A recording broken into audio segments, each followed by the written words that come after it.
सुवर्णपुर जिला अंतर्गत डोंगुरीपाली ब्लॉक सुखा ग्राम गत 20/3/2025 रु 21/3/2025 दुई दिन धरी सुखा आर्य समाज तरफ जमीदार सिंहदर प्रांगण में विश्व कल्याण निमंते वैदिक यज्ञ पंडित सुरेश आचार्य पौरोहित्य होइतिला। तांकर सुमधुर वेदमंत्र ध्वनि रे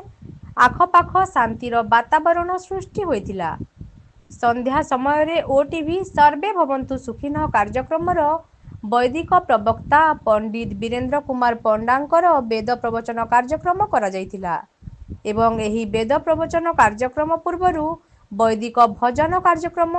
सुरेश आर्यंक द्वारा करा जायतिला एवं वैदिक प्रवचक सभा संचालन मध्य सुरेश आर्यंक द्वारा होइतिला। एही वैदिक यज्ञ रे आर्य समाजर सभापति निरंजन मेहेर, संपादक सुशांत मुटुरिया, सह संपादक चूड़ामणि बाग, उपदेष्टा पूर्णचंद्र मेहेर, विशेष सहयोगी राजमोहन बारिक तथा सहयोगी आर्य समाजर निर्मल साहू, राजीव पांडे, सभा बाग, सोमनाथ साहू, गुरुदेव बरिहा, रामकृष्ण मेहेर, सत्यवान मेहेर, विषमन भुए, हर और पवीर कुमार भोई उपस्थित थाई एही 2 दिन धरी वैदिक यज्ञ को सुचारू रूपे संपादना करथिले। सुवर्णपुर जिला डोंगुरीपाली आलोक मेहेर को रिपोर्ट, प्रतिज्ञा लाइव।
सम्मुखें खाइले से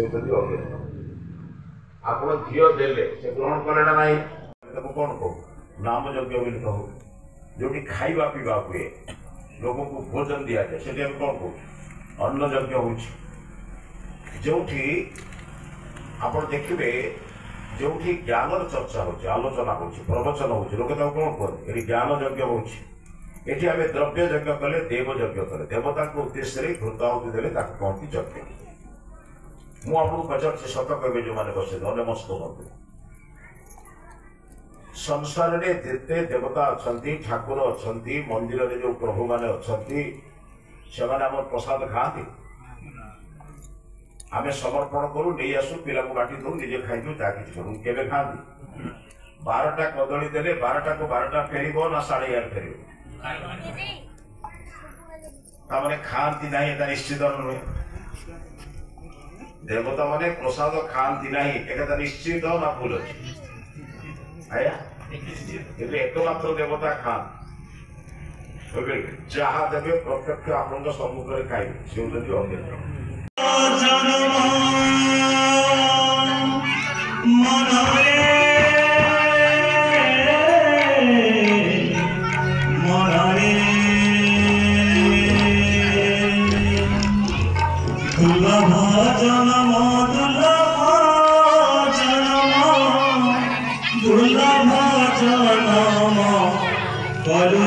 गाड़ी मन रे हरि भजन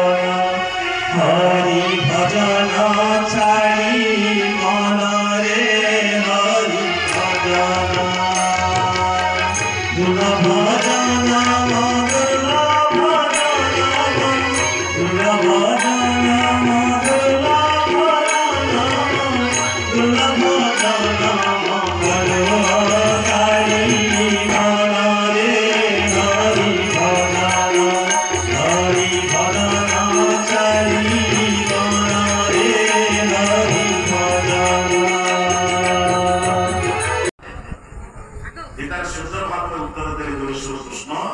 ହେଲେ କାମ ଏସ କ୍ରୋଧ ଏସ ରଜ ଗୁଣ ସବୁ ହେଲେ ଅର୍ଜୁନ ଇଏ କାମ ଆଉ କ୍ରୋଧର ପରିଣତି ରଜ ଗୁଣର ପରିଣତି ମାନେ ଲୋକ ଭିତରେ ବର୍ତ୍ତମାନ ପ୍ରଦର୍ଶନ ଭାବ ମତେ ଲୋକେ ଦେଖନ୍ତୁ ମତେ ଲୋକେ ଜାଣନ୍ତୁ ମୁଁ କଣ କରୁଛି କଥା ଭାବୁନି। ଆପଣ ବାହାରକୁ ଗଲାବେଳେ ଆପଣ ଯେତେବେଳେ ବାହାରକୁ ବାହାରୁଛନ୍ତି ଗଲାବେଳେ ଯେମିତି ଗୁଗୁଲ ପେ ଯିବେ କଣ କରିବେ ଭଲ ଡ୍ରେସ୍ ପୋଷାକ ପିନ୍ଧି ଯାଉଛନ୍ତି ନା ଲୁଙ୍ଗି ଚା ପିନ୍ଧି ଘରେ ସେଟ୍ ପିନ୍ଧି ଯାଉଛନ୍ତି ବସ୍ତ୍ର ବଦଳେଇ ଭଲ ବସ୍ତ୍ର ଚାହୁଁଛନ୍ତି ନା ଯୋଉ ଲୁଙ୍ଗି ଗାମୁଛା ପିନ୍ଧି ଘରେ ଡ୍ରେସ୍ ସେଟ୍ ପିନ୍ଧି ଯାଉଛନ୍ତି କାହିଁ କହିଲେ ନା ମୁଁ ବାହାରକୁ ଯିବି ଲୋକେ କଣ କହିବେ ମୁଁ ଯେତେବେଳେ ବାହାରକୁ ଯାଉଛି ଲୁଙ୍ଗି ପାଇଁ ଯିବି କିମ୍ବା ସୋନପୁର ଯିବି କିମ୍ବା ବିରକା ଯିବି କିମ୍ବା ବଲାଙ୍ଗୀର ଯିବି ମୁଁ ଯଦି ଟିକେ ଭଲ ବେଶ ପୋଷାକରେ ନଯିବି